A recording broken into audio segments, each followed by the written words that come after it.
Happy Friday. It is January 26th, 2024. Time is flying. Episode 10, right? Episode X. Welcome back to Off the Mark. I am Harris. That's Dupre. That's Kiko. What's happening, guys? What's good? What's up, Elon? Everything is great, man. Happy to be back. The consensus says throw on the hat and the shade, so I'm back to my usual self. Where did you get that from? Like, who told you? A few DMs. Really? Yeah. Wow. Okay. They like the hat and the shades. Huh? People are paying attention. They're listening. They're not just going on and looking at the promos. But they don't like the natural look? No, they do. They do as well. Yeah. But I think, he posed a question. I did ask the question. So. And people responded. Well, I got used to it because it was like the first 3 episodes. I wonder why. Is it the character that's in it? Maybe. Maybe. Gotcha. Yeah, I didn't ask for them to expound on it. Gotcha. But I figure, hey, easy peasy. It'd be better to stick to something and just be universal, So it'll explain why, we're starting a little later than normal. Just to let you guys know that CP time is a real phenomenon. Oh, really? Yeah. Okay. It doesn't have anything to do with homicide at all. No, has nothing to do with the homicide. Okay. CP time is real. So this is not an anti-black. Dang! Don't preface it with that. But CP time, right? Uh-huh. We know what that is. Color people time. Okay. And then we're all technically colored, right? That is true. Everybody on this podcast is colored. Boom. So we got color. But just so you know, CP time's like a real thing. Mm-hmm. Just kind of like you guys are afflicted with CP time. You're afflicted with sickle cell. Okay. Oh my goodness. But CRISPR. Like that gene editing tool, actually, no, this is for real. Like the gene editing tool, CRISPR, like they can now fix. This boy's off the mark for real.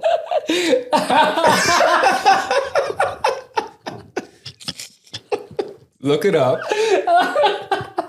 CRISPR. Now they can with the gene editing it will fix. That is great. Sickle cell, but probably not CP time.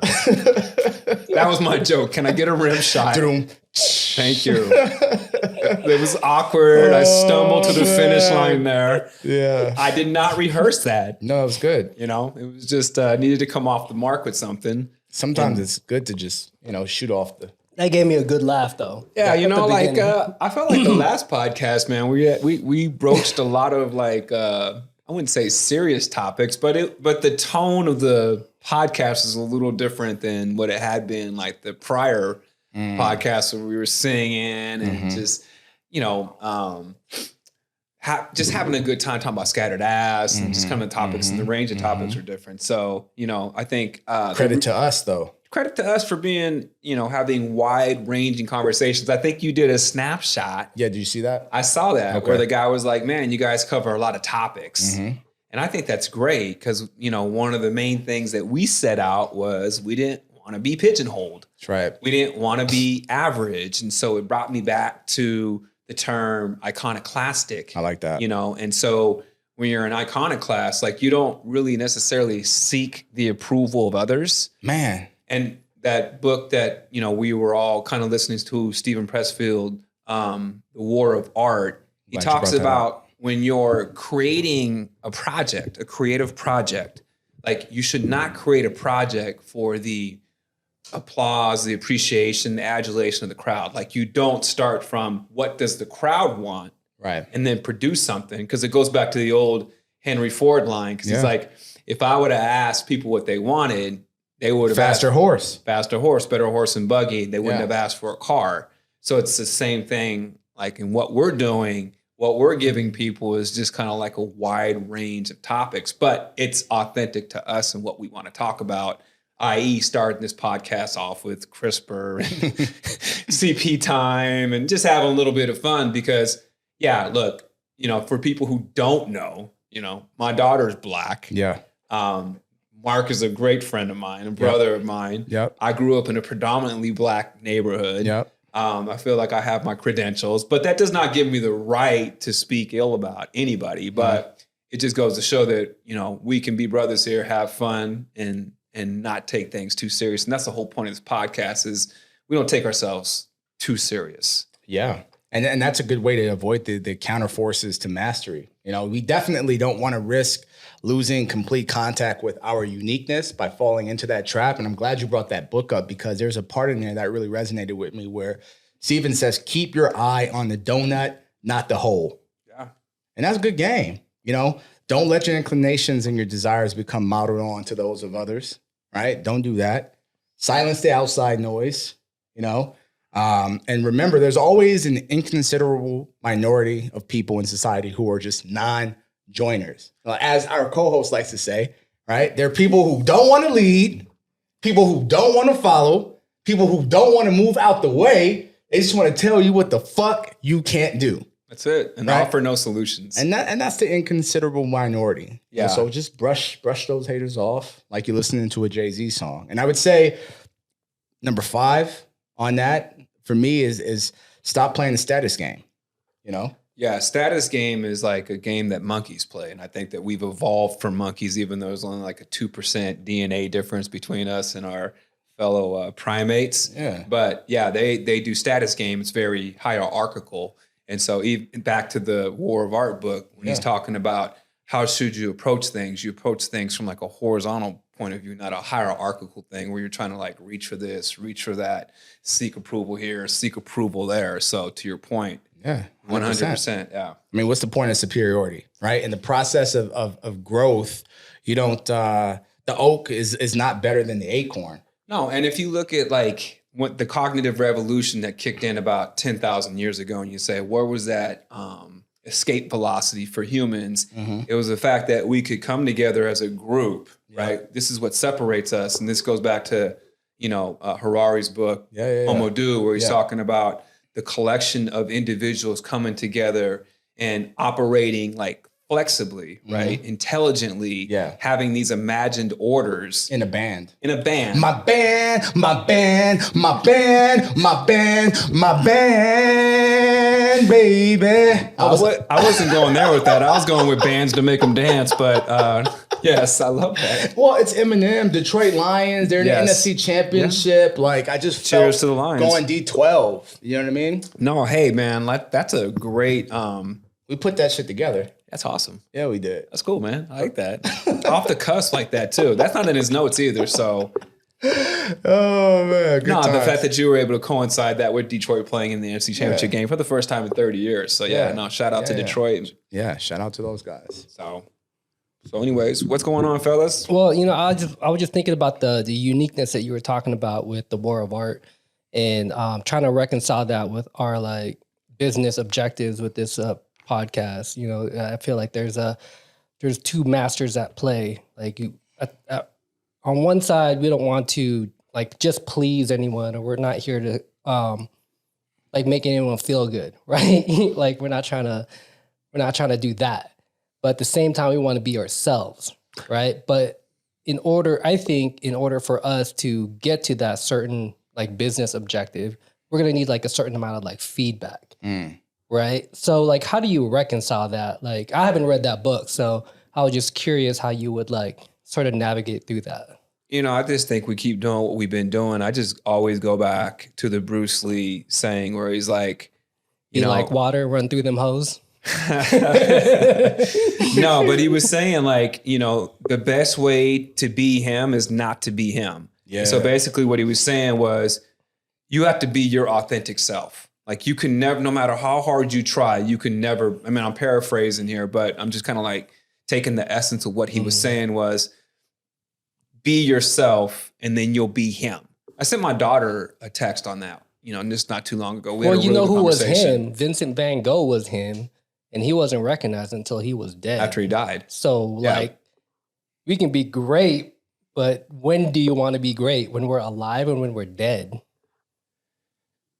That's a good question. I mean, obviously, you want to enjoy the fruits of your labor if that comes into being. But also, we go back to that book, The War of Art, where he talks about, I think, the Bhagavad Gita, where he says, you're entitled to your labor, but not the fruits of your labor. So you have to enjoy the work and the process unto itself.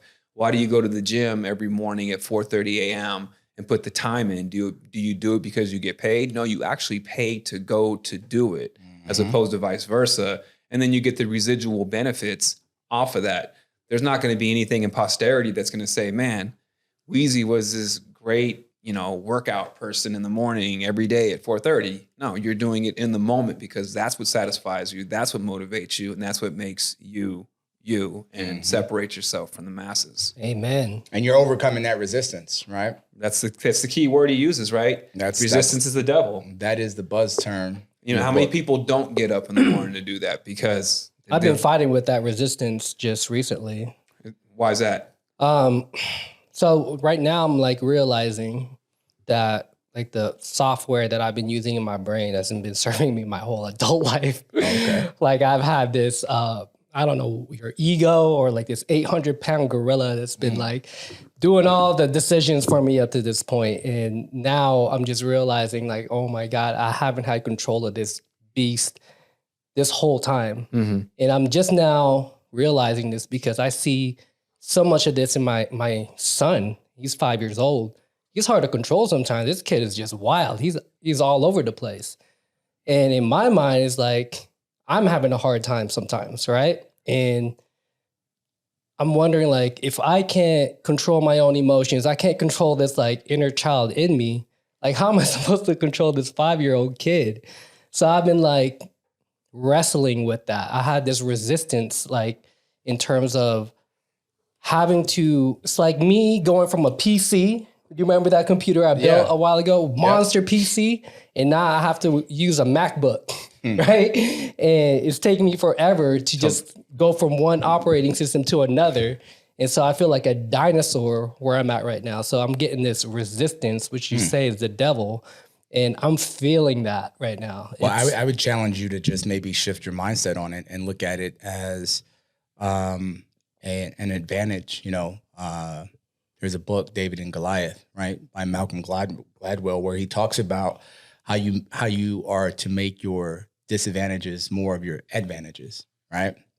And I would say look at it from that standpoint. I mean, that whole 800-pound gorilla idiom comes from this old like children's joke, and the joke is, where does the 800-pound gorilla sit?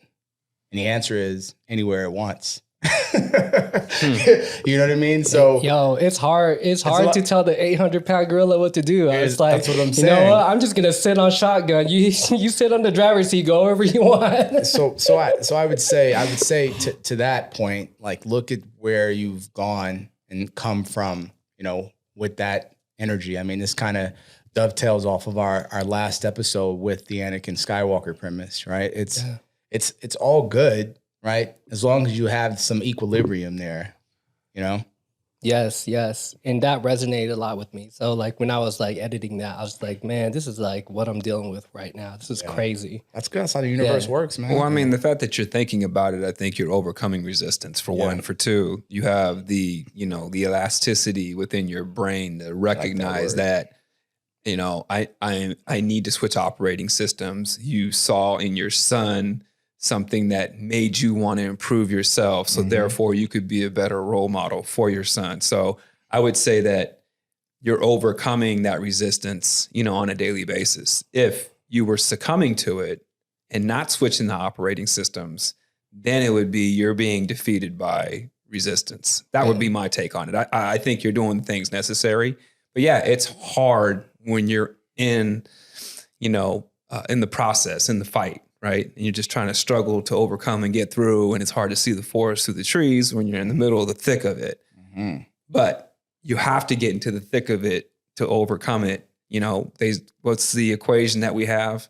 Rarity plus difficulty equals excellence. Right. So if you want to do something scarce, if you want to do something great, whether it's for yourself, whether it's for your son, whether it's for OTMS, whether it's for Kiko Films, it has to be difficult. It has to be challenging. Otherwise, you're not going to grow and stretch as a person.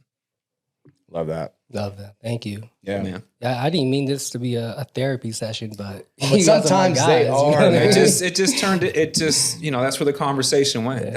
We go back to the beginning of, this is the type of conversations we want to have. We say these are the conversations that occur when the cameras aren't on, when the girls aren't around. These are guys just talking. We could talk about anything at any point in time. We could talk about the Detroit Lions. My band, right? Or we could talk about you, in your development with your son and the maturity of you as a man. Like, it's not going to stop. Like, you're not going to stop growing.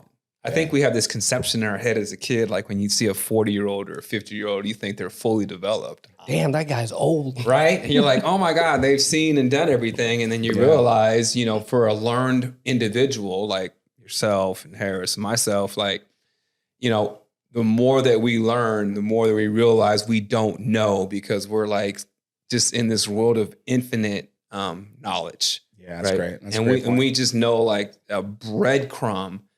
And which is why they say like wise men or the Socratic method is you always start from a belief system of I don't know.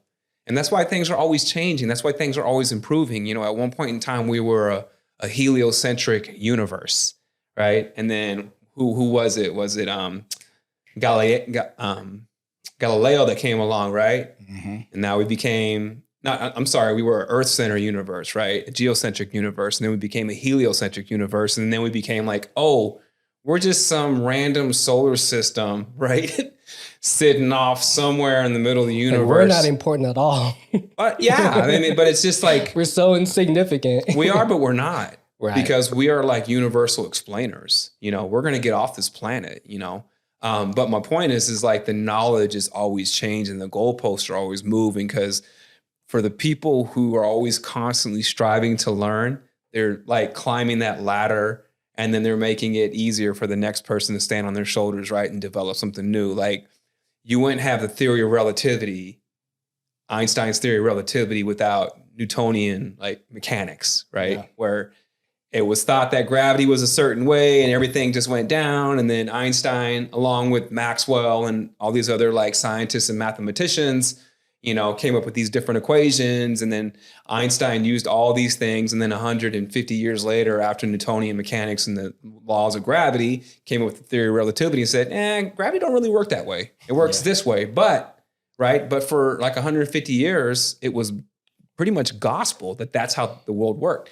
And maybe in 5 years, 10 years, 20 years, 100 years from now, maybe they already have, and I'm just not caught up to speed on my astrophysics, but someone's going to build on the theory of relativity. Someone's going to build on quantum mechanics. It's not that it's wrong. It's just not going to be, applicable, to get us to that next step. Just like you developing as a human being, right? How you were before Elias was born isn't applicable for you being the best father to him. You, after Elias is born and seeing like where your shortcomings are at, right? You're building on that, and now you're becoming a better person for you, for Elias, for Julian, for Sam, right? And then there's going to be another iteration. I think 10 episodes from now, we're talking about something else that you're doing, building off of what this current knowledge base you got. That's it, man. Yeah. He was riffing. I had to just let that go. That train of thought was going. Locomotive right there. That is an interesting idea. Like we're on episode 10, 20 weeks in. Wow. 20 weeks. Yeah, 20 weeks in. Make a brother feel old right there. I know, right? Man, time goes by fast, but that's true, right? Yeah, and just within that little segment, like we've grown, like I've grown, I think, just our bond as brothers is like we're really finding out more about each other. Yeah, we talk about how much different we are than 5 years ago. Because we have like a sounding board, right? You get to analyze who you are, and then like I get to like, wow, okay, to hear that from you, from Harris, things like that. I get to like get that feedback. Sit back and reflect. Yeah. Rewatch the episodes, take notes, come back, shoot again. Yep. Right. Yeah. Have more input, right? More stimuli, sit back and rinse and repeat. Well, it's just a scientific method, right? What are the steps of the scientific method? Yep. Everybody says they know it, but do they really know it? Right. It's like you got a hypothesis, right? You test the hypothesis, you analyze the results, right? And then you evaluate, innovate, improve, and or just scrap the whole damn thing because it doesn't work, and then you just start with the process again. Yeah, man. And you keep testing, and that's the whole theory of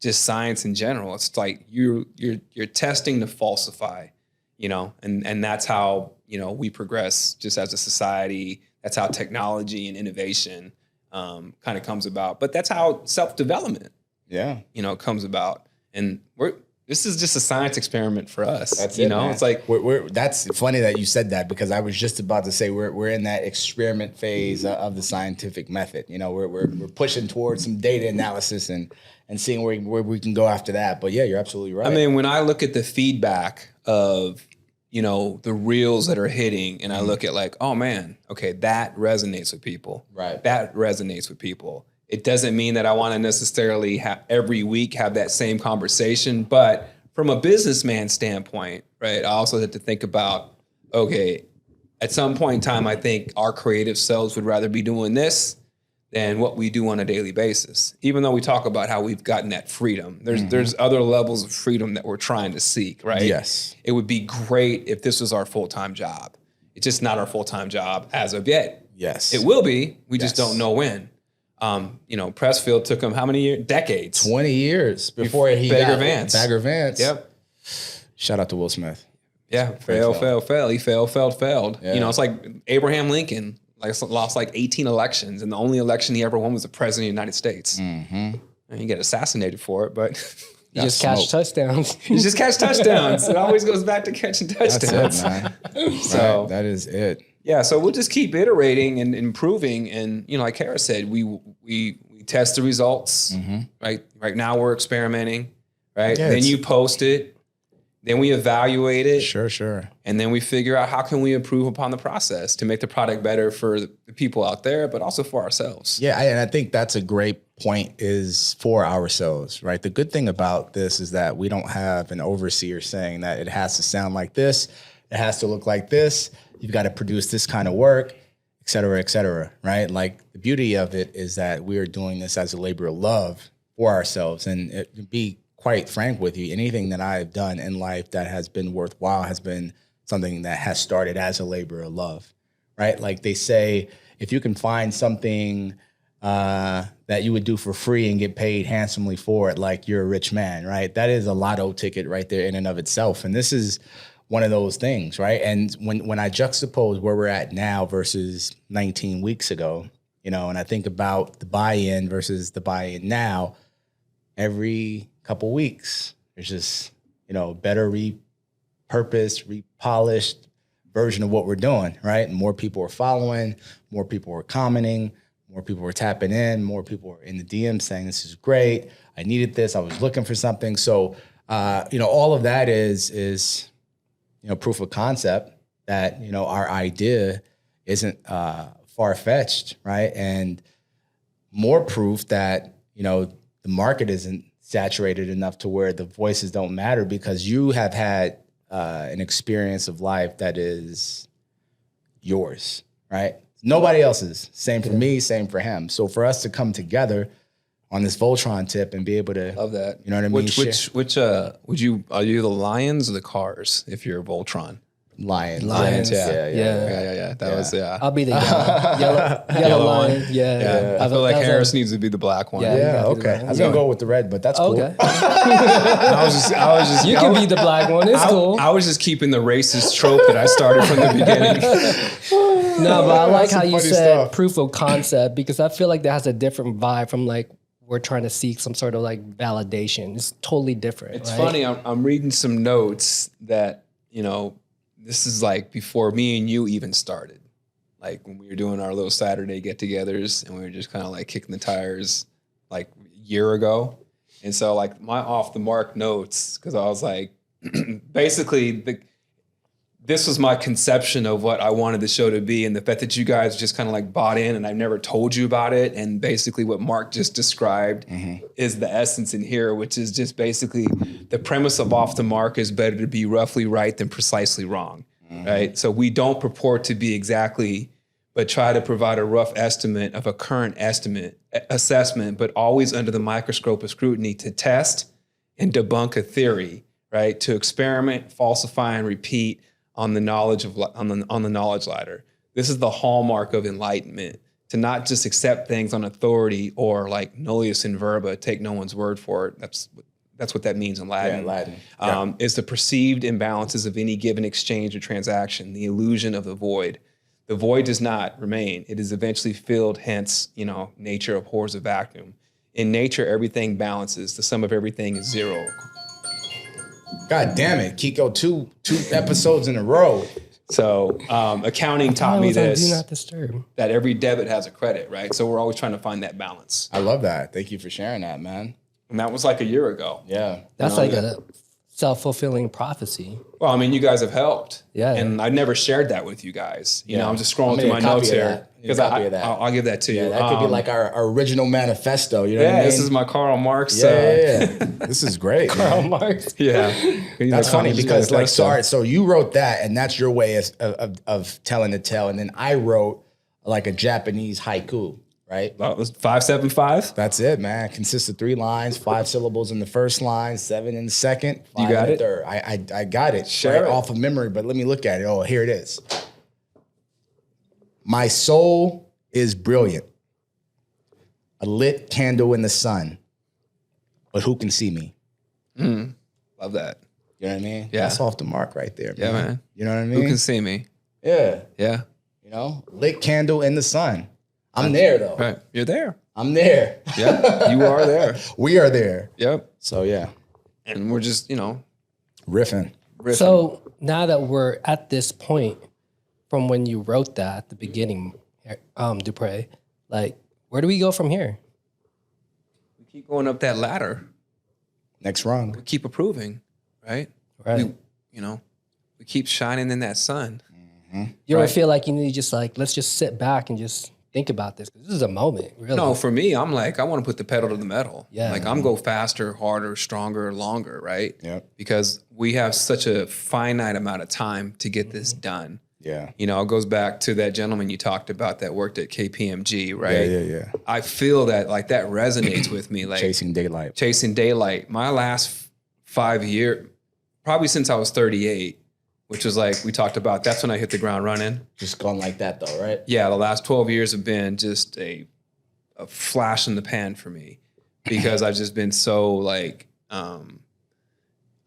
just been on this fight, this constant struggle to like want to get as much done as I possibly can. It's like a paradox, right? It's like almost like an Aesop fable. Like I'm never going to catch up to the lost time that I had for my first 38 years where I just kind of squandered it.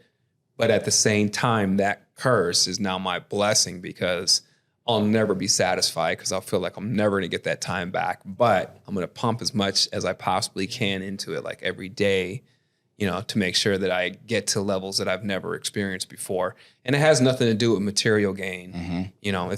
I'm glad you said that. If it comes, it comes. It has to do with self-enlightenment, fulfillment. We talk about the greatest joys that we experience on a daily basis. Has nothing to do with money. It really does not. Like the greatest joys I experience, I love working out. That's Side my action. playtime, side action. My playtime also. I love reading and taking notes in the morning. I love my walks at night and I'm just listening to a podcast and I'm just alone with my thoughts. And I just love good quality time with good people, just like what we're doing now. And this podcast is us kind of getting together. It kind of, replaced the back in the day where you like go play, either you were in a basketball league or a softball league or flag football league. And the league was just kind of like, it was there, you had fun, you played, but the reason why you guys all got together was a chance for the boys to kind of hang out. Sure. Yeah. And this is kind of like replace that for me. Ecosystem for the fraternity, for the brotherhood. It's our sandlot. Yeah. Yeah. I mean, because, we're all busy. You're the family guy. Yeah. I'm always working. Like I don't really take days off just because I'm just trying to get from point A to point Z as fast as I can. Harris is always in the mix on something. Yeah. Got many plates spinning. Yeah. So this is a good break in the action. I do think we need to take a moment though, like even after this, maybe on our own time and just like think about that accomplishment we just did, just because that self-fulfilling prophecy to this point, I think that means something. I think that's symbolic. So I think it's maybe something to meditate on. I would agree with that. And celebrate these wins because this is a win, even though you still want to push forward and get to the next horizon, right? So I think that's something to acknowledge at the very least.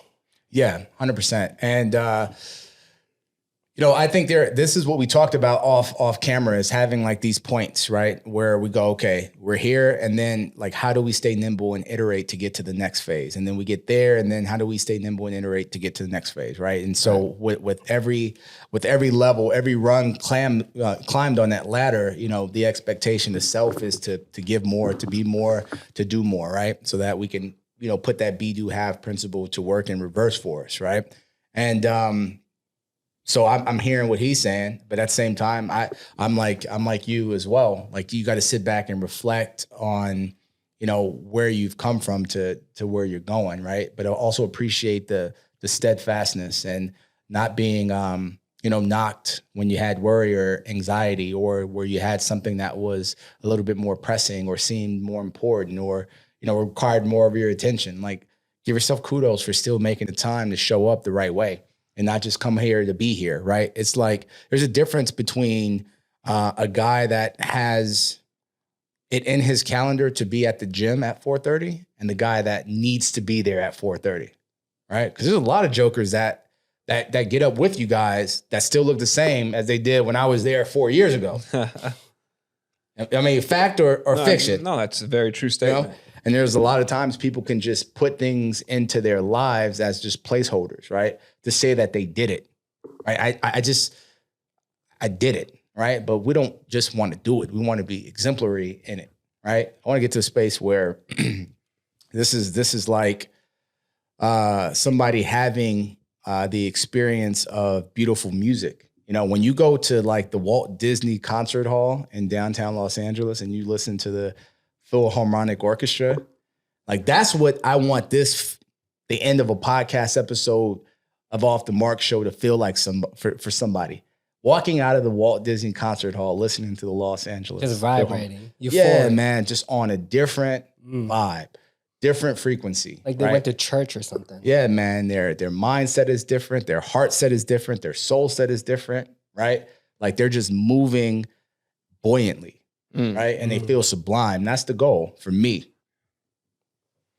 I got the chills just saying that, right? I think that is our value. No, right? We want to be better. Yeah, I think we want to encourage people to be better. I like the be, do, have, and reverse. Yeah. I really do like that because it's like we're reverse engineering the process. Like we've already seen how great we can be, right? And we're kind of like living it backwards now, right? To get to that end point, which we've already kind of like visualized. Yeah, man. Because you have to visualize something. That's true. You know, if you think about the alchemist, right, where he keeps having that recurring dream, and he has to go find his treasure, and he has to go to Egypt and stuff like that. And so it's like, but he had to visualize it first. Yep. Right. And then live it out almost like backwards in order to get to it. So I like that be, do, have, and reverse. And I think it's the first time we have that like shared vision to pass it on to the next. Yeah. Right. Mm-hmm. And like you said in the last episode, it's all about passing it to the next. Yeah. That's the torch, baby. No doubt. Man. And then that book, right? Like speaking of The Alchemist, because we just finished our yearly read of that, you got to remember, to all you guys watching, like, and whatever goals you set for yourself, much like young Santiago in that book, like he goes up and down, up and down, up and down, right? As quickly as he goes up, he goes back down. And there's always going to be a carrot dangled in front of you when you're down to say, hey, make a right instead of staying left, right? But you have to have the courage. You have to have the perseverance. You have to have a little bit of the je ne sais quoi to keep going towards, you know, your true north. Because there's going to be a lot of times where you're enticed to do something different. Or just give up. Yeah, or just give up, right? Yeah, and in that book, how many times was he confronted with something where he could have just said, you know what, screw it. I'm going back to Andalusia. I'm just going to go back to my sheep. I'm going back to what I know. I'm going back to what's comfortable because that's what most people would have done. Yeah, that's what most people do. Even when he got like, you know, eventually he finds his treasure. But like right before he finds it, right? Yeah. He's in Egypt. He gets stomped out. They take his gold. Within an ounce of death. Right? It's like, how bad do you want it? Yeah. And you got to do something that I've never, ever seen done ever in my life, or you're going to die. Right, for sure. So I mean, he's constantly challenged, but we go back to that equation: R plus D equals E. Yep. Rarity plus difficulty equals excellence. As a matter of fact, the reason like I'm on that today is I sent it to that girl that's gonna put that on our board. But what triggered it, because I was like, man, I felt like I was missing something. And I remember we had the RDE conversation, like right when we first started. We were talking, we're gonna put it on the board. And I couldn't send her like my text because I couldn't remember. Yeah. And so then I met a gentleman at Starbucks in the morning. He goes about the same time, like 4:30. And we were just chit-chatting. And I'm a chit-chat type of guy. I'm showing in and out. Yeah, you know me. I am Show not. weight. That is one of my shortcomings, man. I'm not going to stop. I don't stop to talk to people, man. I need to improve on that process. And you see me in the gym. I'll see you easy. Sometimes I'll wave. Sometimes I won't even look at a motherfucker. Like, sometimes it's just like quick eye contact, pace. That's it. You know what I mean? But for some reason, I talked to true. this dude and he gave me this article. It's like from the Harvard Review from Seth Godin. It's a really short 3-page. Yeah, he's dope. And so he had a paper on, had a paper on if you want to be special, like if you want to be great, do what's difficult. Yep. Do what's difficult. Because not everybody's going to do it. If you're going to be average and you're going to get average results, if you do average things, you got to challenge yourself. And the people that actually, make a name for themselves, that actually become great, are the ones that do the difficult moonshot type projects. So, and that's the question I'm going to ask ourselves. That's the question everybody has to. Not everybody wants, because not everybody is willing to go through that process. I mean, are we willing to go through the process? Are we willing to be Santiago and suffer the ups and downs and do something that's never been done before? I mean, if you look at where we're starting, Just to Pose, versus like where other podcasts are starting, we're up against celebrities, man. We're up against people that have built-in audiences, But I look at our value proposition in the sense that, we're starting from the bottom up, right? We all come from meager, humble beginnings, single parent households. You came over from the Philippines. None of us, was born with the silver spoon. And we've worked our way up this ladder where we've ascended, and we're self-sufficient. And we just want to bring everyone else along. We want to run. Yeah, we don't have like the lottery ticket per se, because what I do ain't necessarily what you would want to do. You may not want to go the CPA route to get to where I want to get to. It may be another route. We go back to that Bruce Lee thing. You got to be the best version of you to get to where you want to go. And like Harris said, you got to marry your avocation with your vocation. Basically, you got to do what you love, right? Sir. Before you get paid, right? You got to have a labor of love. And so I just look at this and I'm like, that's what we need to be doing, right? It needs to be difficult. It needs to be challenging. And whoever's out there listening to this, it's not easy. You have to sacrifice. What do you want to sacrifice? That's it. But at the same time, there is no guarantee that you're going to get anything out of this. Yeah. That's that vocational siren call, That's why you got like love you it, could, right? you could, but the thing is, like, you can't mute that bitch. You know what I mean? Yeah. Like you can try to, you can try to pretend that you don't hear the voice of your true calling, right? But it's there. It's kind of like that ikigai. The right? what? Ikigai? What is that? It's like a Japanese philosophy. Where, Oh, yeah. Right? Where you blend what you love, what you're good at, what you can be paid for, right? And you kind of like find like the middle part of that. So whatever there's a sweet spot. Whatever that sweet spot is, that's your ikigai. That's your purpose. It just be tapping some ass could be a sweet spot. Always go back to tapping some ass. Always. I think about that and I'm like, man, guys are dumb, right? In the sense that we 800-pound gorillas. Man, we talk about P&Ls, right? Profit and loss statements. Right. We talk about successful businesses, right? You have to have good profit margins. You got to keep your OpEx low. You got to get good return on your CapEx. Your EBITDA got to be right. EBITDA, contribution, all that stuff's got to be right. Yeah. You gotta make more than you spend, and and you make all these crazy, business decisions. Like, I'm a business owner, you're a business owner, you're a business owner, right? And so we're making all these calculations, but then guys just go and throw their money away on some scattered ass. Like, all that stuff you did, all the years, all the education, all the calculations, the education, the rearing from your parents, like everything. You see that nice piece of ass walk by, and you got guys, Anna Nicole Smith, we talk about that, right? Damn, I'm going to throw away my fortune for some girl. Man. That is the power of the woman, but that's also just, tell you about guys and just evolution and like, the power of the we sweet haven't spot. evolved. The power of the P-U-S-S-Y. Yeah, man. The power of the P-U-S-S-Y. It's crazy, man. But it's true, right? Yeah. You see it every day. We go to a gym where basically the girls are in there hunting for guys to take care of them. And But the acting guys like are they're willing- not though. But acting like they're not. Like Yeah. it's a cat and mouse game. Yeah, yeah. Everybody knows what time it You is. can't have your ass out and then be mad that I'm looking at your ass when it's out. 100%. Your tits are out. It's yeah, you can't do that. You can't be mad at that. No, I mean, then they make those tights where basically it's like they're just you're walking around with your ass out, like someone Nah. painted your ass. What do they call that? Scrunchy tights? I don't even know what I they're am called. not complaining. Yeah. I'm just saying, I'm not complaining. I'm just saying to Harris's point, Yeah, I mean, yeah. you're basically walking around like advertising everything that you got going on. And then if you compliment, say something, they got to act offended because they have to defend their honor. But, you know, it goes back to that. If they're going to be all like But it goes back to like, then, but you know, guys being studs and women being hoes, Mhm. because a girl can get laid at any point in time. Yeah. There's no guarantee that you can get laid. Who you talking about? Not me. I don't know. Well, you're Not me. Yeah, Not me.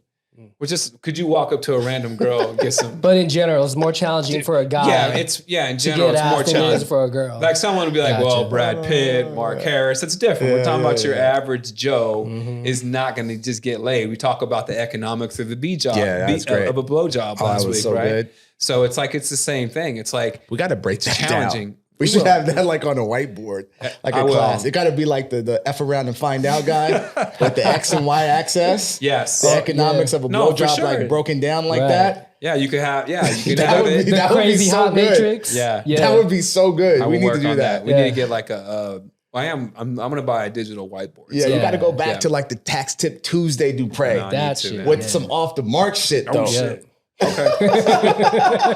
No, because we can break that down because everything has a, you know, Marx said history is just economics and progress. Yeah. Right. And that's all it is. And so it's like everything has an econ to it, you know. Girls only want to be with guys because they're providers. Well, what makes you a provider? Right? How much money you got? I wonder how true that statement is, though. Providers? Yeah. I think it's very true. I don't now the levels of what you can provide is different for each girl, but I think women I think they want to know that it I want could to. be. I just want to know, like They like decided. women like tap into this. Like, can you repeat that one more time? what that women want their guys to be providers, like feel secure. Yeah. Like a woman wants to feel secure with the man. Right. You know, we can get lost, caught up in the weeds, and women are independent, and they are, and they've never been more liberated, and they've never been more self-sufficient. But I still think when they look at a guy, they want a guy to be strong. They want a guy to be independent. They want a guy to be a provider, you know, or they have the ability to provide. You know, you don't want your guy being like a mama's boy per se, you know, where he's just kind of like hiding underneath her skirt.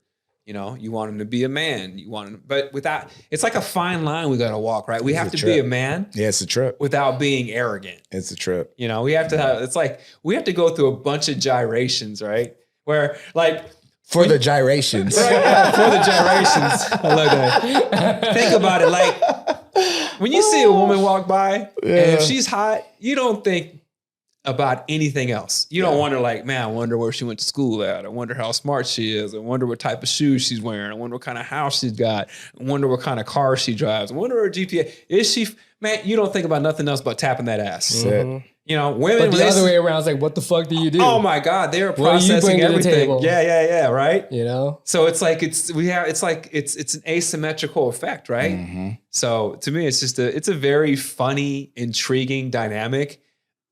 That's always going to play well on podcasts. I'm not saying it because it just kind of came up within the topic of conversation. Right. Yeah. But these conversations are always going to spark people's interest because, you know, people get fired up about stuff like this. I say we're like the CNN of stuff, man, in the Right. sense that, well, not the current CNN. CNN is a metaphor of Thank like, you for that. we're just observing stuff, Yeah. man, and reporting it. That's it. That's all I'm doing, man. Like, I Breaking don't have a horse in the news, race, man. latest Look, news, I got a mom. I got a daughter. Yeah. I got a girlfriend. Like, I don't disrespect them or anything like that. But at the same time, I know what time it is. For sure. You know, You got to know. got to know. That's mandatory. Yeah, those are all great points. It was really interesting to just sit back and hear those things, you know, and I think that we have gotten to a space now where it should be just readily acceptable to have this kind of conversation and just be relegated to conversation. Like if I give you a compliment, it's not because I'm trying to fuck. Yeah, you are. You are. Okay. Yeah. You trying to fuck.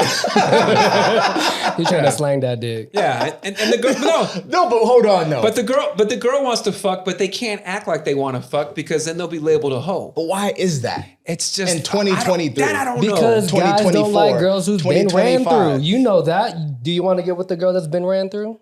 Depends on the circumstance. Remember we were listening to that But T-Pain do you song? want to wife up a girl that's been ran through? You don't even Yes or no? Depends No. on the circumstance. Thank you. No. That's it. That's all I'm saying. No, but Because circumstance. she knows she won't get wifed up because she's for been sure. ran through. but circumstances dictate, Also, right? Well, if you see a fine ass girl walk by, you do not think about how many dicks she's had. You just think about I kind your of do. dick. I just imagine all these hot dogs just flying in the air, just brrr, like AR-15 and shit. And I'm like fucking Neo. dodging and dodging. that's hilarious. Listen, man, a body count in the United States of America, Las Vegas, to be exact, It's high. versus a body count versus in Denmark are two totally different things. So to his point, like the circumstance does make a difference. Remember we were listening to T-Pain song and he's talking about buy you a drink. And it's like, it's 3 a.m. You think about going home with me. And I was just like, dude, if you both are in the club at 3 a.m. You know what time it is. You know what time it is. People are going home with people. You only hang out that long because you're trying to go home with somebody. Yeah, and that's the point I have. That's what I'm saying is I get upset with the fact that you try to negate that. You try to deny it. You try to deny that shit. Yeah. That goes back to the compliment if your ass is out. And I'm sitting there, like I just happen to be, my water bottle's over here. I'm happy to just be looking over here. I ain't even looking at you. Yeah. You just in my direction. line That of sight. ass is there. Yeah. Can't hide. It's all encompassing. Most Def said ass so fat that you could see it from the front. God damn.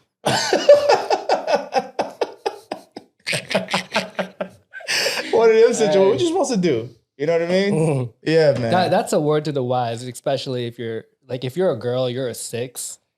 Just get an ass. Do them squats, do them lunges. Yeah. You an automatic 8. What about the ones that try to cheat and go get that BBL stuff done? to I them? have not seen one that looks good That's because like- it looks fake. Like you can tell. You're like, the hamstring strength ain't there. But and you How's look at that the booty sit up like that? But then you look at the hips though too, and the hips naturally don't go with that ass. Yeah. That's the thing for me. Like if Why you is got really narrow hips and you got this bubble ass, it's like something's off, man. Isn't that a crazy thing, man? Like you got the BBLs, right? You got the That's fake like breasts. that's like fake meat. You got the to me. you got know the what I'm saying? you got the lip that's injections. like that vegetarian meat. You know what I mean? But You got here's the thing, you though, got the hair extensions. It's not the same thing, dude. It's not the same not thing. You got But it's like somebody eating- likes- It's like a vegan burger. It's But not somebody the likes same, it, bro. man. I guarantee it's going to be like a $1 trillion industry What? is when you can design your own woman.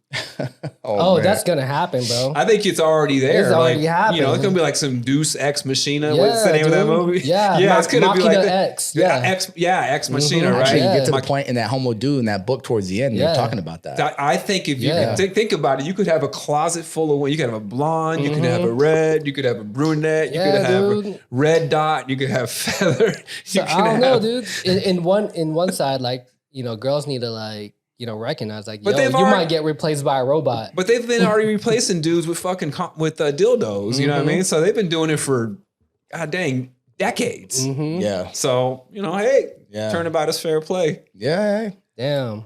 Then we're just gonna have a population of 0. Yeah, right. Jeez. You know? That is true, right? My Our, goodness. I don't know our about that. replacement rate's going is Oh going to go my all the way goodness. down, Oh my right? Man, that's how AI is going to destroy the world, right Exactly. there. It's going to be through female Yeah. fembots, like in what's that movie? Austin Powers. Yeah. That's how AI is taking over the world. Is through AI, man. fembots. That's a whole nother And how concept easy is right it for there. guys to just be like, oh, that's a nice ass, it's a robot. Who cares? What Yeah. are your thoughts about that? Like, speaking of AI, there's so much resource being pulled for the advancement of artificial intelligence. And I'm kind of like feeling a little salty about that because like, why put so much into artificial intelligence when you have the HI, the human intelligence factor right here, right? They're so much more efficient. I'm just saying, like all the money that goes into You know how I building really jails, feel about you know that? building what? prisons. Here's how I really feel about Go that, ahead. like that AI shit. I just feel like I want to just get a bag of seeds, get a piece of land, and just farm and not even fuck with that. You know what I mean? And just live the life of like being a farmer and just be self-sufficient and just live a natural life rather than live in a world where like we're dominated by AI. Well, that's what's That's what happening. I feel like. I think this whole AI thing is like is a Cassandra complex. Familiar with the Cassandra complex? Break it down.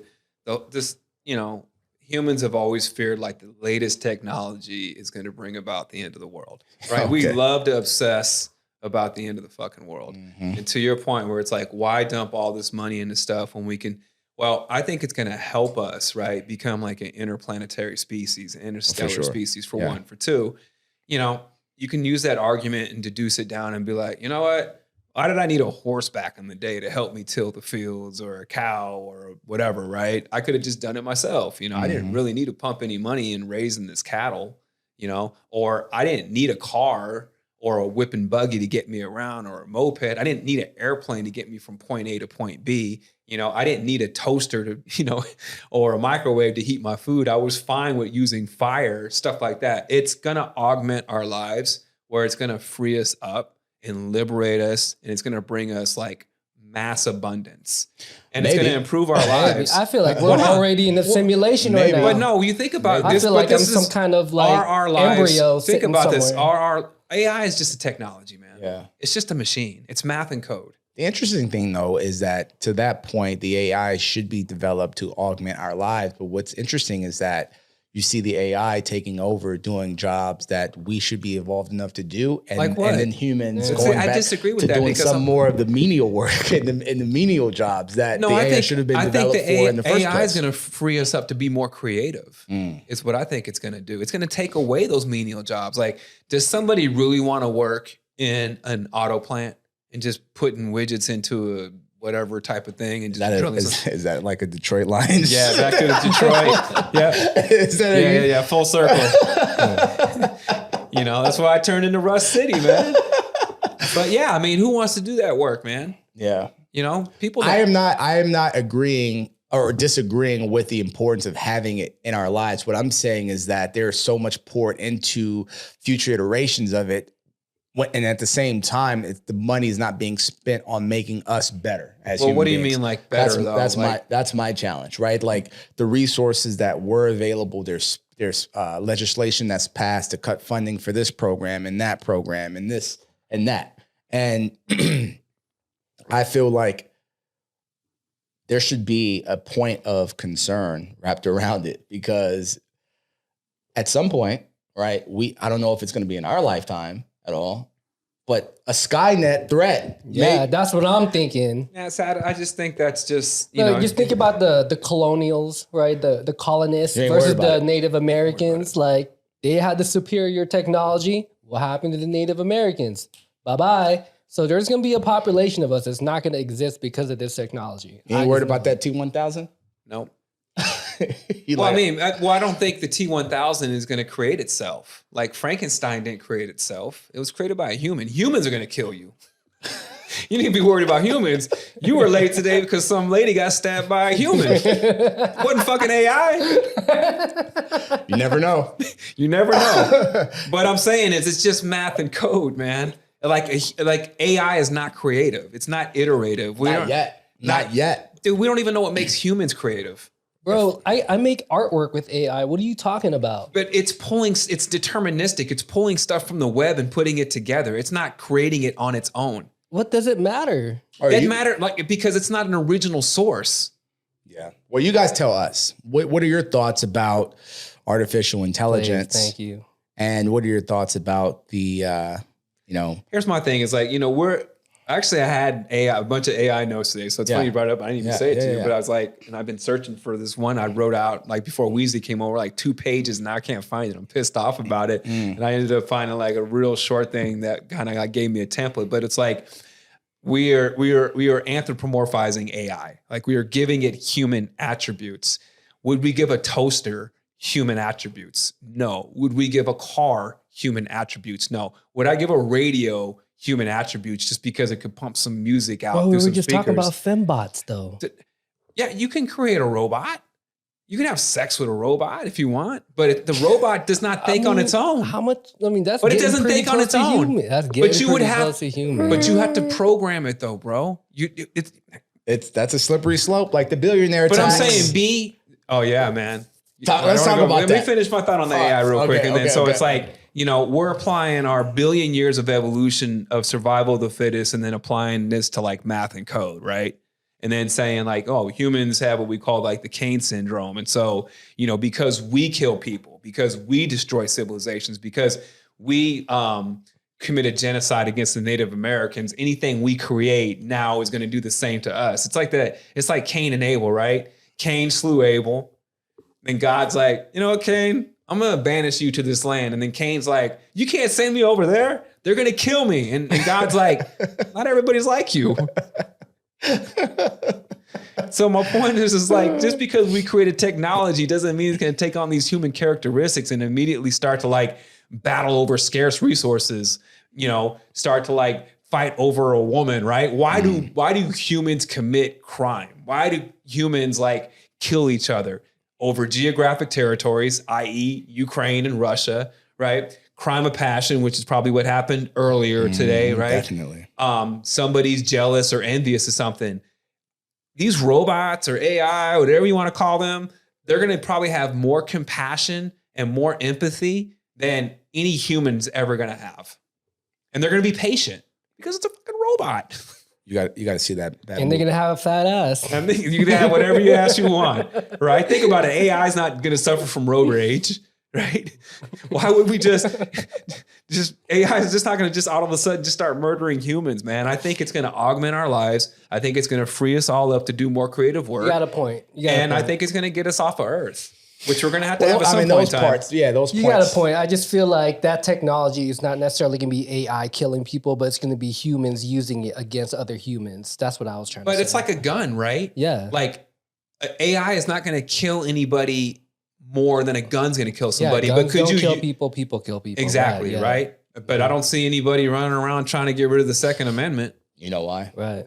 That's a whole nother episode. That's right a business there. industry right there. That's a whole nother episode right there. For Talk sure. to me about that billionaire tax. We got about 5 minutes left on this episode. Yeah, so slippery slope. And so real quick, everybody's quick to want to like tax people. And so I saw a lot of articles this week. One was like, hey, Elon's got all this money. What if he just gave $1 million here and $1 million there and $1 million there? Or, what if the government just taxed only the billionaires and taxed them X and right? And just distributed the wealth. Basically, that's just saying that's communism, right? You don't want the government coming in, centralizing the income, and then deciding and picking the winners and losers. So the slippery slope of the billionaire tax is this.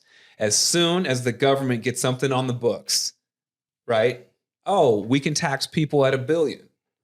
Then someone comes in with some legislation like, oh, let's use that same tax at 100 million, right? And then, oh, we need more money. Oh, let's tax people. Where does it stop? That's my point. As soon as you introduce some type of legislation like that, where does it stop? As soon as you get on the books. The second point is like, I don't know why people are mad at the Elon Musk of the world. I don't know why people are mad at the Bezos of the world, who are actually like economies onto themselves, right? And create and build and probably pay more in tax just through payroll taxes, Social Security, Medicare, property taxes, real estate taxes, taxes within the community. Some of them do get tax breaks. So I know I'm gonna get some pushback on that, but they go into a community, right? They build up those communities, right? You think about if I have an Amazon warehouse and wherever, who's going to benefit from that? Obviously, you're going to give people a bunch of, they're going to be jobs, right? Those people need to eat. Those people need to go shop, right? Those people need to go buy cars. Those people need to pay rent. That you create a whole economy around that. So how is he not paying taxes? Tell me this, is it better just to tax him and not have him put warehouses up? Or is it better for him to have warehouses and then the economies that spring off of that? That's good. Right? So there's that part of it. Then there's the other part of like, we can't just give money to people. Elon just can't give you money. For one, most of his wealth is tied up in the market, right? So he's not going to just cash it out. Why? Because he's going to cough up like 55% of that. So, whatever you think he's worth, he would have to give 55% probably back to the government, for one. For two, he has to fund SpaceX. He has to fund X. He has to fund the Boring Company. He has to fund Tesla. these are not like cheap little mom and pop laundromat type businesses where you only need a couple $1,000s. These things cost hundreds of millions of dollars. Now, if he starts giving money to people, what does that do? That disincentivizes people to work. Yeah, you saw 2020, right? What's that? You saw COVID. What happened during COVID? For sure. 2020. They airdropped $7 trillion on the economy, and what happened to prices? Yeah. Through the roof. That's what happens when you give people money, because they don't work, they don't produce. What's the definition of inflation? Too much money chasing too few goods. Yeah, man. That's why you cannot just give. That's why universal basic income, I don't think it would work. I think you have to like means test people, right? Like Warren Buffett shouldn't get like UBI. Now, I would say like, you know, if you're a homeless person, maybe you get them a little bit of starter money to get them off their feet. But I don't think it should be like universal basic income for everybody. Yeah. That's good. That's like the queen moving into E6. That's checkmate right there, man. I love that. Good episode. Thank you, sir. Think about it and go get it Before it gets got. Peace. You got me all fired up and shit. Yeah, man. That was great. That was a great take, man. I loved everything about that episode. I wasn't ready for it. From the start to the Yeah. You like? And it just went off. Oh, is that it? Yeah. Nice. Man, dude, that's concise. Yeah. What's concise? I timed my watch just went off when we took the headsets off. God. So I'm so pissed off. I lost my notes on AI, dude. Yeah. I was searching for it. Like, before Weezy came over, man, I sat my ass down on the couch. Because I had my whole CJ Stroud take. I'll say that for next one. Black Swan, that one's pretty good. Black Swan, I want to hear that. But I had the AI thing off. Man, I don't know what happened to that motherfucker. And the crazy thing is we just went in that direction. Yeah, naturally. I didn't know you were going to ask about it. Yeah. I figured like it might be good to get off this TNA. You know what I mean? Yeah. I didn't want the whole episode. Well, it's like think about it, like how we transitioned. We started it off with, self-improvement. Fucking great. Like we started off with Weezy's self-improvement and just talked about, all that. And then we jumped into CPT. Yeah. You know what I mean? And then we jumped into Scattered Ass and talked about just relationships, and then we ended with AI. Haiku. That joke was funny. At the beginning. What's that? That was a good laugh at the beginning, though. The Which CP one? time. Oh, That's great. Oh my god! I just thought about that when he texted me. I was like, CP time is real as fuck. Just if you don't know that, right? But it's a given. Like it's a given. Like I know we're not starting at 4 because I run on CP time, man. It's just fucking through osmosis, man. Oh man, that's hilarious. You know what I mean? It's some real shit. So I was thinking, like, man, I don't know why. I was in the fucking bathroom. But you were like CP saying time. it this way. You're like they. Like, what do you mean they? CP time and sickle cell. I was like, what the fuck? Dude, that was great.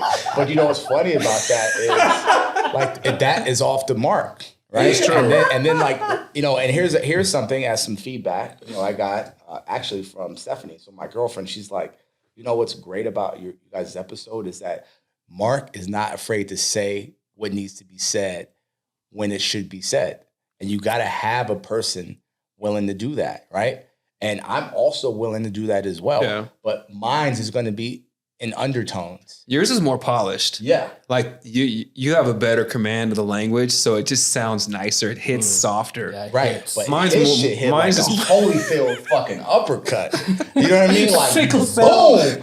I'm like, damn. CRISPR. Way to start the episode off. I love it, man. Because like, I think, again, it's going to get to the point when as we grow and our audience grows, like people are going to be wanting to get that. People are going to want to hear the family talk and the perspective on marriage. People are going to want to hear what I'm saying, and they're going to look for that, right? Mm-hmm. I think it's great. You got to stick to the thing that you do best, right? That war of art, to your uniqueness. Yeah, man, that was great. I think for me, without even watching it, like that's probably my favorite episode so far. Really? Yeah, Just the energy, right? because it was free, it was organic. We touched on a lot of subject matter. We had good conversation. You touched the mic the same amount of time as he, same amount as me. You know what I mean? It was fluid. Like that's to me was our best one. It felt unstructured, didn't it? Yeah, It's always unstructured, but that's iconoclastic though. It's to be unstructured. Like we don't really have a script per se. We just kind of feed and resonate off each other. Like I take notes over a couple weeks, just like kind of give me a framework, like so that we don't have any dead spots of what I want to talk about. The CPT thing was just off the cusp. That was just like, and I don't know what made me think of sickle cell. I don't know what. And then I thought about CRISPR, and I just noticed, like, you know, like in the last couple of weeks, there was an article about, you know, how CRISPR is going to solve like sickle cell anemia, right? So, but that afflicts only like the, you know, predominantly afflicts the Black community. So I was like, yeah, so does CPT time. That's how I married the two concepts together. I'm sorry.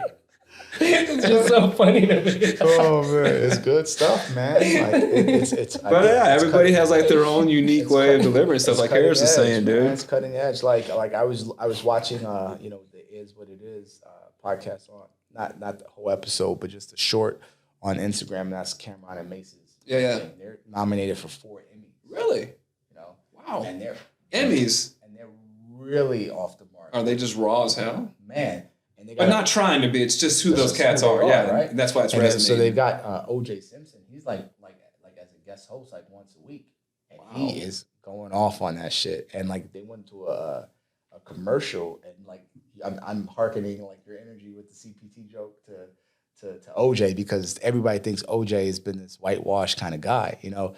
And O.J. gets on Cameron during the commercial break. He's like, man, you need to take off that nigga suit. I used to wear that, and it like I was howling because like the ferocity in how he said it. Yeah. Oh man, it was so funny. I'm gonna have to show it to you guys, man. And that's the OJ like that nobody's ever seen before. You know, he's because he had to be a certain persona. OJ with the glove, huh? Yeah. So he put his gloves on, turn black. Yeah. So, you know, I think that like the point of me referencing that is to say, like, I think we're moving into a medium where like the authenticity is king, and you should not be so polished to the point where somebody's scared to pick you up and hold you. You know what I mean? For fear of damaging it. You gotta be polished but still rough around the edges. You know, you have to have like a universal appeal.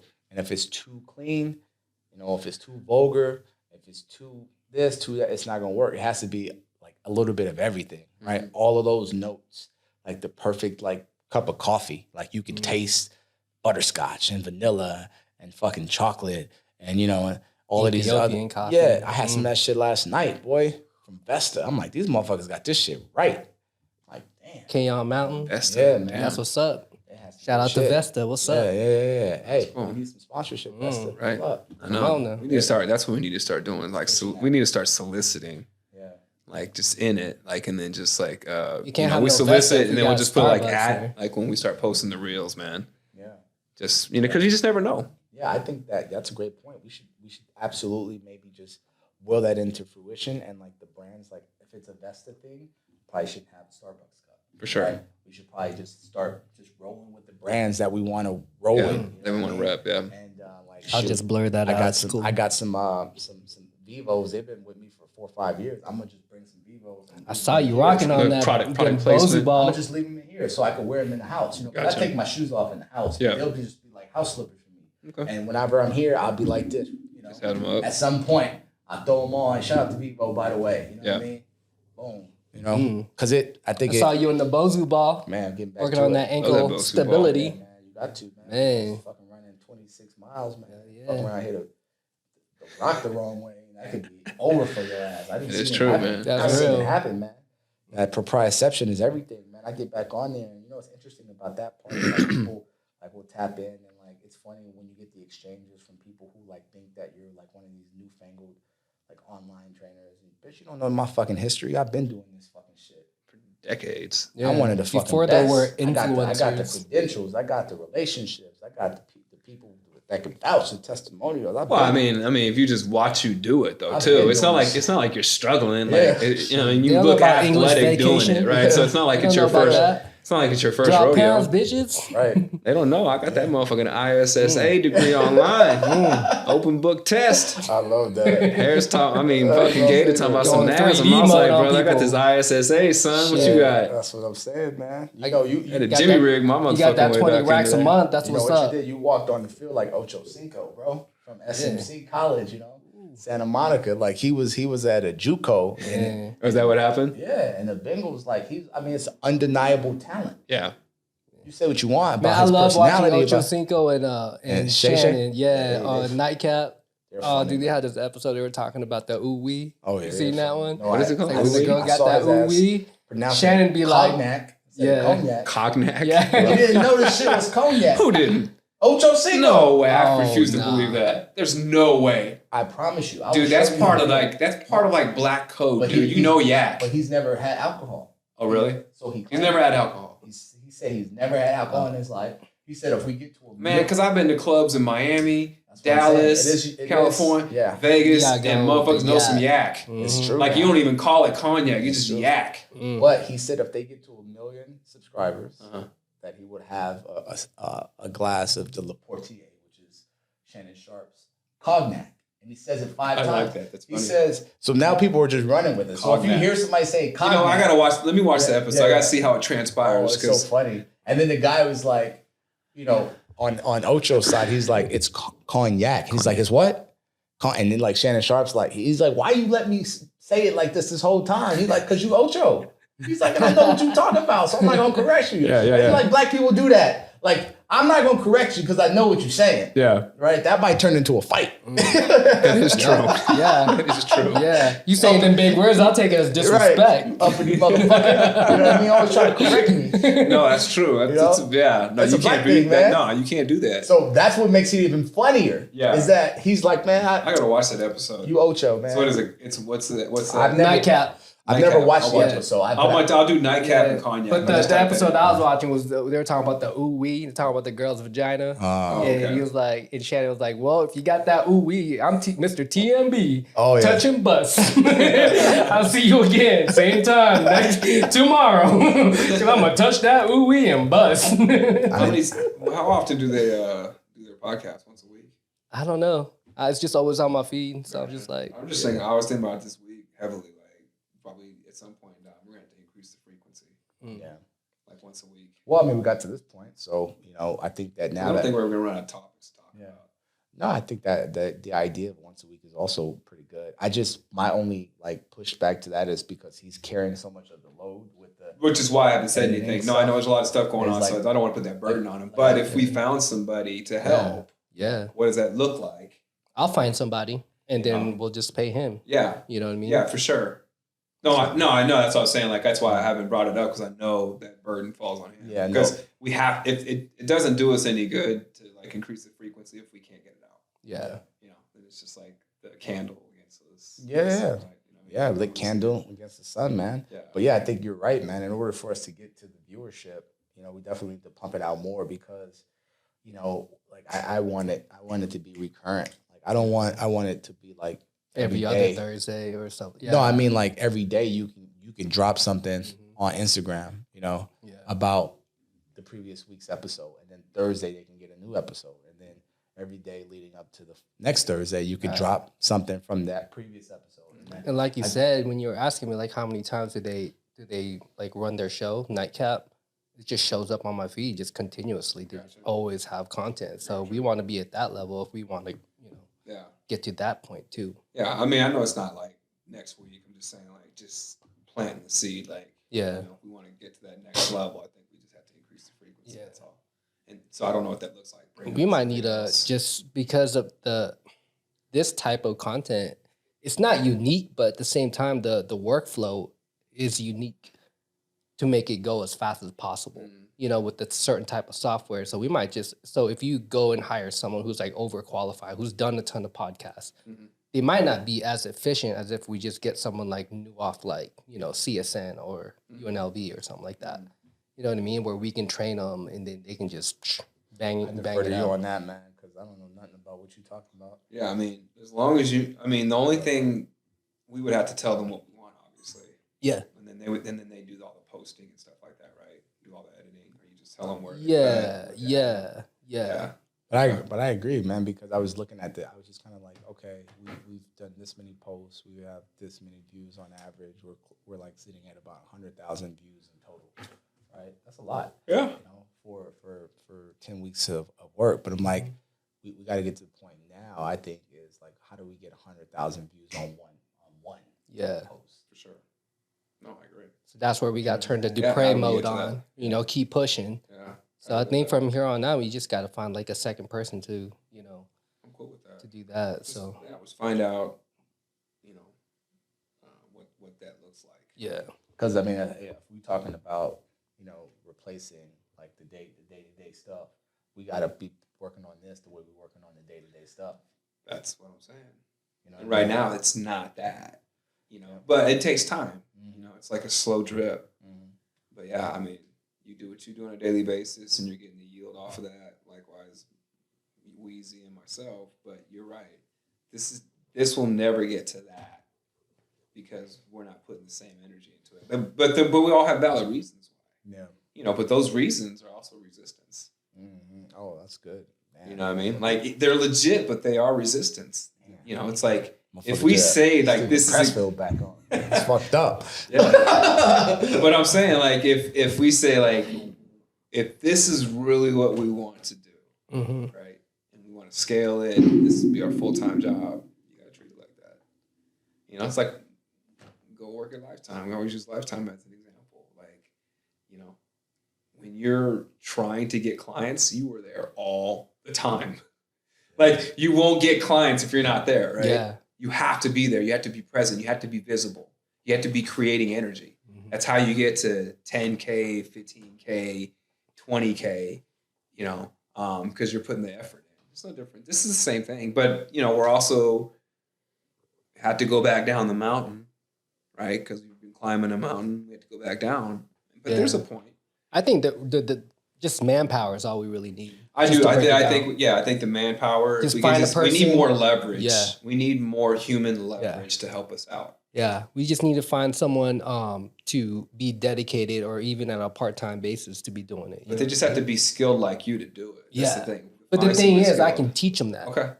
But I just need someone who has a good personality. To be honest with you, like I can't teach someone personality. No. If they're eager to do, like they're interested and they're eager, I can show them everything. Like that would be cool too, just for the sake of just like perspective, you know, because like what I don't want also is to get so formula based with our offerings that people already know what to expect from how we deliver a promotional short on Instagram, on YouTube. Right. So having another person who has a different creative spin on, you know, on it would help. You know, would help in a lot of different ways. Like a Sarah Coe type. Yeah, you know, 100%, because it's like all of us can teach somebody how to do a squat, right? But all of us are going to teach them how to do it differently.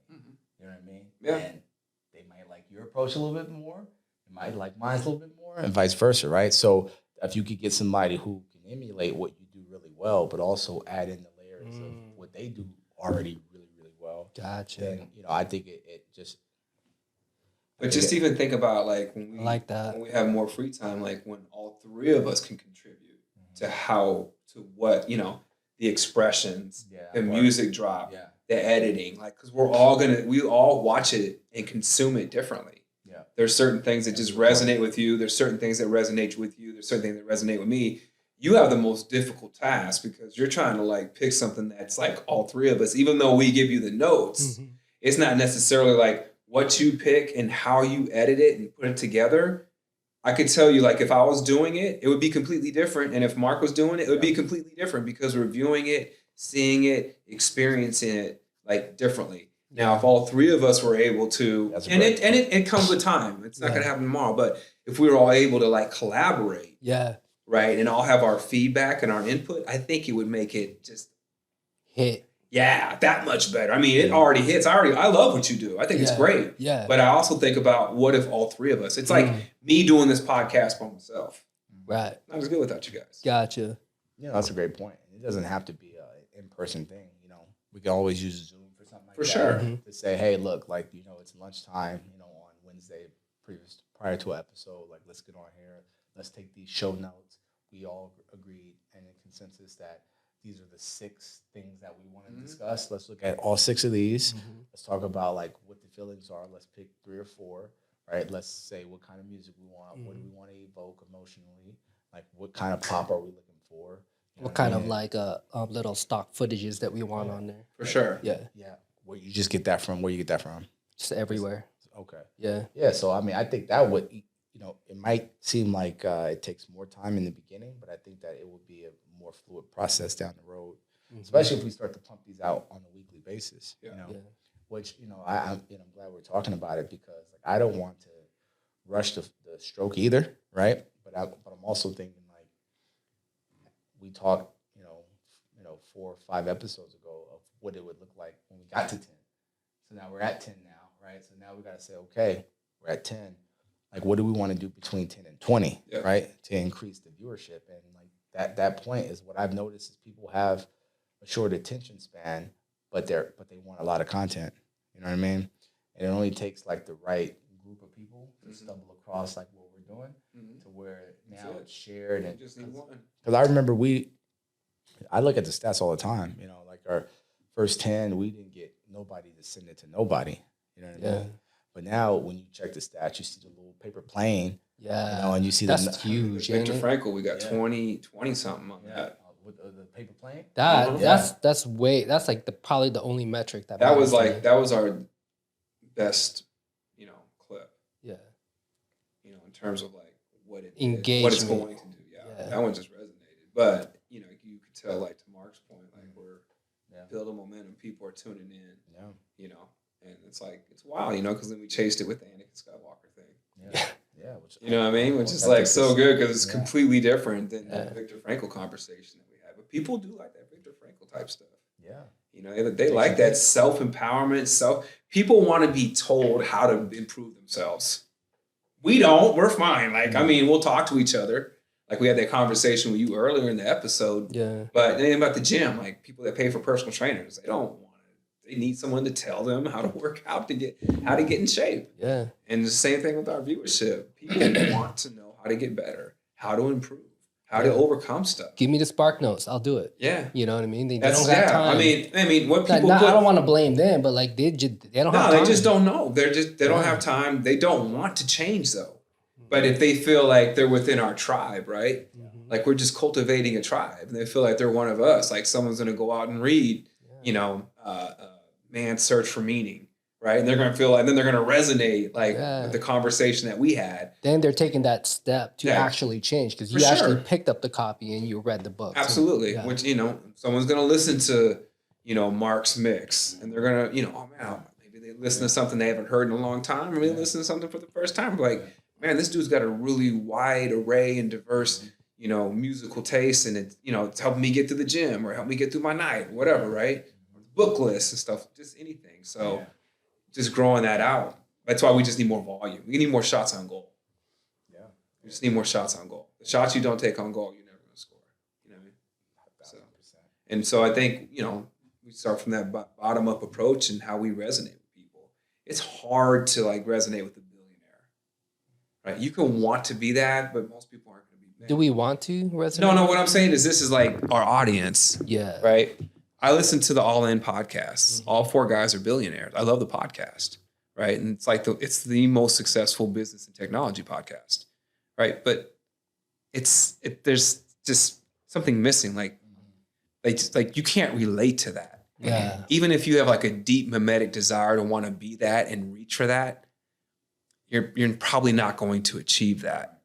There's so very few because there's so many different things you have to do to Dude, the magnitudes of order that separate them from the people that listen to them versus us, we're just at the end of the day, we hold ourselves in high regard. But at the end of the day, we're not that far off from the average person because we've been the average person. Yeah.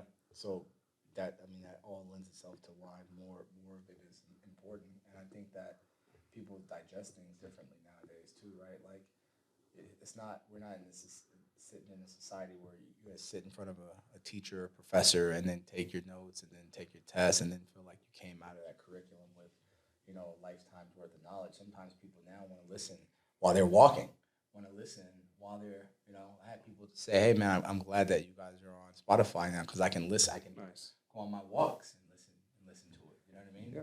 Which is good. So I think ultimately, Someone told you that? yeah, No. ultimately, we're getting to a point, and I'm happy about it, to where we can affect the kind of change we want to see in a lot of different mediums. We don't When want we get more free time, man, our content is going to be that much better, I believe, because you're going to spend more time on it. Yeah. You know what I mean? That's what like we now need it's now. raw, like honey, right? Like your girl likes it. It's Unfiltered. still raw. It's still Yeah. pretty raw. Yeah. But the more time we can put into it and kind of have a better cadence and a better rhythm, Yeah. right? Because there's still parts where it's kind of choppy. And that's just because we just sit down and wing it, man. We're like freestyling like Eminem and 8 Mile, right? Over here, just 800-pound gorillas. Yeah, 800-pound gorillas. Sits wherever it wants to. Love that. So, but no, that was good, man. That was a good episode. It's always good. I want to do this more because I have fun. Yeah. I mean, yeah, I want more frequency. I want more posts. You know, I want us to be successful. Like, I want this to monetize, but also enjoy this. Yeah. Yeah. You know what I mean? It's a good like reset, right? Yeah. Good woosah. So much of the day can be kind of stressful because you got to do all of these things. We're doing all those things that isn't our native genius. Do you think the podcast would be the same if this was our full-time job? Like, it wouldn't be the same, right? Like, I think it would be better. You'd be better? Yeah, because we'll invest more 100%. time into it. It's all investment, man. Like, are you better if you go to the gym once a week or 7 times a week? That's true. Yeah, I mean, it's just that simple. But would we resonate more with the common people who are